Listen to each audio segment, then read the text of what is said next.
Paleblue reached out to me and provided me with these AA batteries.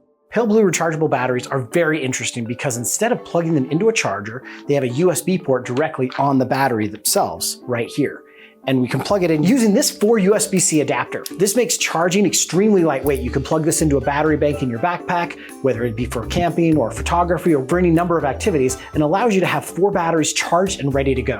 But I want to know how these things work. So I'm here at an X-ray machine, and we're going to X-ray the Paleblue AA batteries to see what makes these things tick. So the way that an X-ray works is that radiation is expelled from here and it lands on this sensor right here, which allows the sensor to absorb the radiation that's able to pass through the softer or more radio-opaque material. Kind of like this example, this blank card, if I change the radiation that comes through it, you can see that it says Paleblue. So to set this up, we're going to narrow our exposure field. And then because we don't know the direction that things are placed in, I'm going to rotate each of these 45 degrees from the previous one in order to make sure that we get different angles to show us what is inside the Paleblue batteries. Let's give this a try. All right, we're just gonna prep the exposure plate, and what we actually make out in here is pretty fascinating. The bottom half of it is a lithium battery of some kind, and the top half has a BMS and charge controller in it, which I guess makes sense because where these are lithium-based batteries and it provides 1.5 volts, it has to have some type of conversion to change that from 3.7 volts to 1.5 volts. Now I've already seen the inside of the Paleblue battery, but let's do a nickel metal hydride and alkaline battery alongside it. We're gonna use the case since I know it's radio opaque. We have our Paleblue battery, nickel metal hydride, and alkaline. Hey, that's already good. Okay, let's take an X-ray.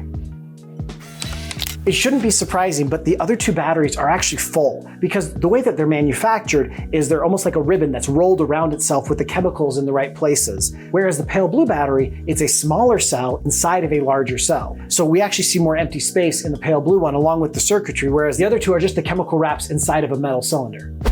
Paleblue also sent me this 21-watt solar panel, and I'm super excited to try it out in the wild, but let's see how it ticks. Now, because each of these cells are actually identical, I'm only going to X-ray the single cell that has the charge controller on it and the pouch. I've removed all the cables so that won't get in the way. We just need to balance it on the receiver plate, and let's take an X-ray.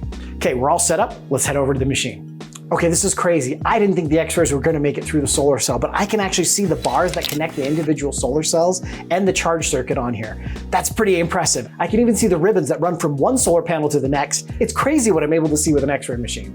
The last Paleblue product that we're going to X-ray is their headlamp, and it is extremely easy to use. The single button interface is so simple you can even use it with gloves. A single press turns it on low, another press turns it on high, and the press and hold gets to more of a wide angle view so you're not blinded when you're working close up with items. I've used this headlamp in 2 different caves, and it has been an impressive little headlamp. It only requires a single AA battery, which we've already X-rayed, but I'm gonna leave it in here for this X-ray test. Let's see how this thing ticks. So we're just gonna set it on the receiving plate, and let's take an X-ray.